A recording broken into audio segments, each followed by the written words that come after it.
Welcome, Bishop Art Theater friends. I'm here with Linda Jones, who is one of our featured playwrights for our Women's Theater Festival called Down for the Count, which runs March 29th through April 15th. So Linda Jones, welcome. Thank you. We're so excited to have you be part of this year's Down for the Count Festival. So before we get into who you are, your play and all of that, tell us just a little bit about who Linda Jones is. Linda Jones is a writer, former newspaper journalist, storyteller, and I won't say I'm a poet. I'll describe myself as a spoken notes artist. Spoken notes artist. Right. And the play that we're doing is called? The Sound. The Sound. Yes. And so tell us where your inspiration was for this particular play and maybe the origins of what The Sound is. To do it without giving it away, it's about an experience, a unique experience. It was inspired because it has to do with the hair, particularly the issue of our hair, meaning the hair issue in the African American community. Okay. And it was inspired by,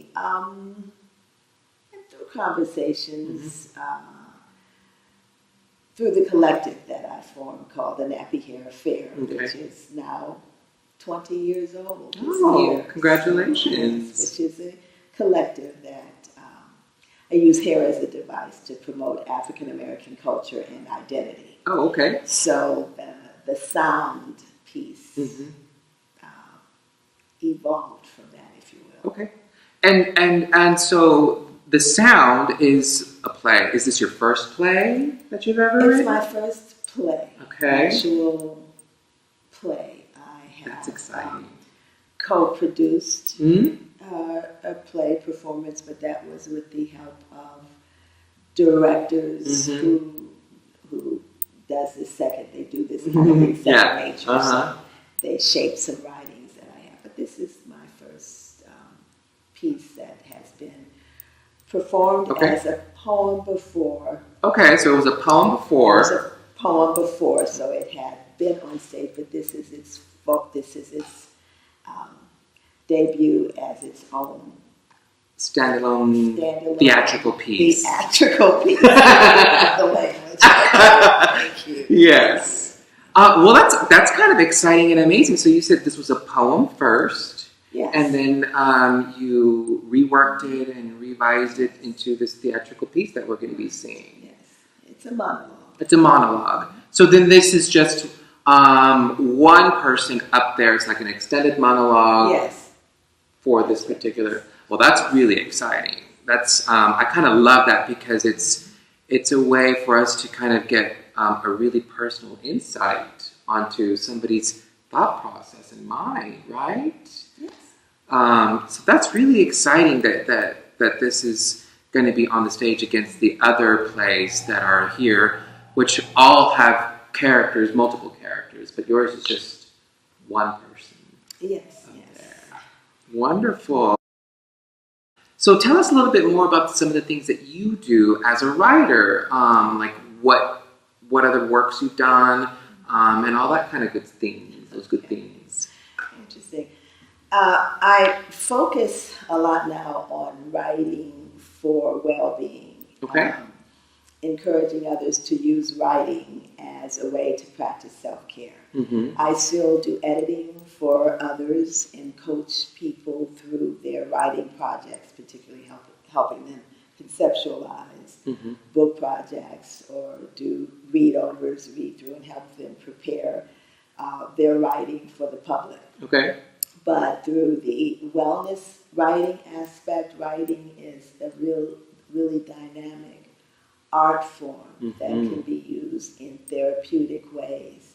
And through workshops that I do or one-on-one sessions, I help coach people in using writing to stay sane. Well, I know we all, I've done that myself as well as a kind of a cathartic process, right? Right. Yeah. But so, actually, and I do workshops in life story writing, creative writing, Okay. and, tutor and coach. So I assist with all manner of writing. That's my name, the Writing Doula. The Writing Doula. I love talking about this because I naively thought, it's like, oh wow, she's a writer and she's a doula. She helps women give birth. She's called the Writing Doula. So tell us what exactly that means, Linda. So a doula, because oftentimes people will see my business card and they'll say, oh my God, you're a doula. A doula is a person who assists women through the process of childbirth. Right. Helping to create an environment that's really comfortable. Natural childbirth. Right. And she's there for her through so many stages of it. I don't help, although I have assisted as assistant doula. Okay. Actually, with Erica Badu. Once. Oh, really? Yes, who was a doula for a mutual friend. Oh, wow. I was, on the sidelines assisting as a doula there. It was an awesome, beautiful process. Yeah. But my role as a doula in my arena is helping people give birth to their words. So, writing is a labor of love, and I've gone through my own labor pains with writing, and I help other people who are going through challenges with their writing, through advising, helping them think through things a different way, looking at the final piece, say a manuscript, and suggesting how it could be improved and all that. I like to say that I have a personal touch. I know that so many of us who have, gone through school with writing exercises are still recovering from the trauma of having the red pen.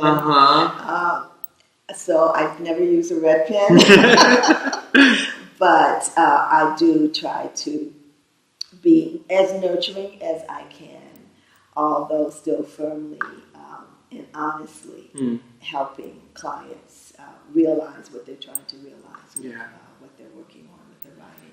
I mean, I think that's such a beautiful way of kind of label. I don't want to use the word label, but really kind of identifying yourself through that doula process. Because as an artist, the creative process can be quite heavy and challenging, like you were saying at times. And so I think that's really amazing. I love that idea, that concept of the writing doula creatively helping give birth to other people's work. And I love it, and I give credit to Tisha Creer, who is a local artist, and she has observed me working with people in the workshops, and she was the one that said, "Aha, you're a doula." You're a doula.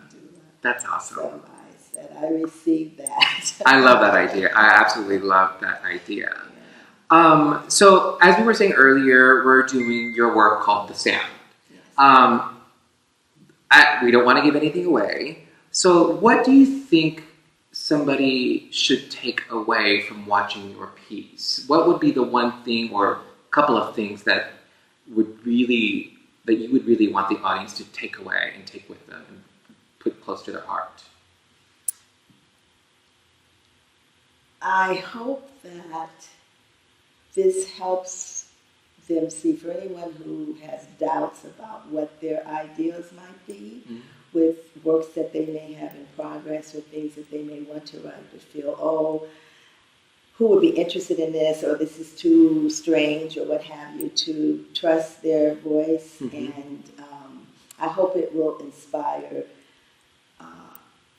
them to know that you can come at a work or deliver a message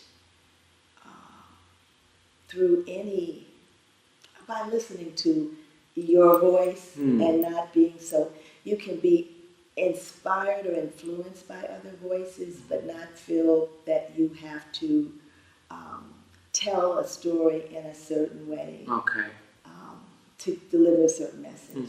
I'm not saying to totally ignore tenets. There's certain tenets in storytelling and all that, but to trust your creativity. And I think because this is going to come from such a unique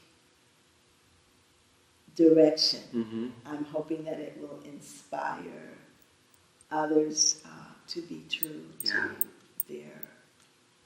to listen to their voice. But I think that's great. And what would you say? Like this would be more for women, or even maybe men can learn something from this? Oh yeah, men can learn something from it. Women, I know it's going to have several reactions. Men, yes, I want my work. I want the choir to relate to it. Mm-hmm. You know? That's affirming, but I really want to surprise maybe others with this and to inform. Yeah. So I don't, this is a women's event. Uh-huh. And I'm happy that there's women writers. Yeah. But I think this is going to touch a lot of people in different ways. Yeah. Yeah. Good. I think I'm excited. I'm super excited too. I can't predict, but I will. I predict that people are going to say, wow. Yeah. Yes. Yeah. I mean, I'm sure they will, and I'm really excited because I have read it, and I said, wow. Yeah, Did you? I did, and I'm just like, I want to be out here in the audience watching people's reactions to that. Yeah, so that's going to be exciting to me. So, well, Linda Jones, we are so excited to have you here for Down for the Count, running March 29th through April 15th. So please, come see The Sound and the other 6 plays, or the 5 plays, for Down for the Count here at Bishop Arts Theater Center. Thank you so much for coming this afternoon. Thank you for inviting me. All right, have a good day. Bye-bye.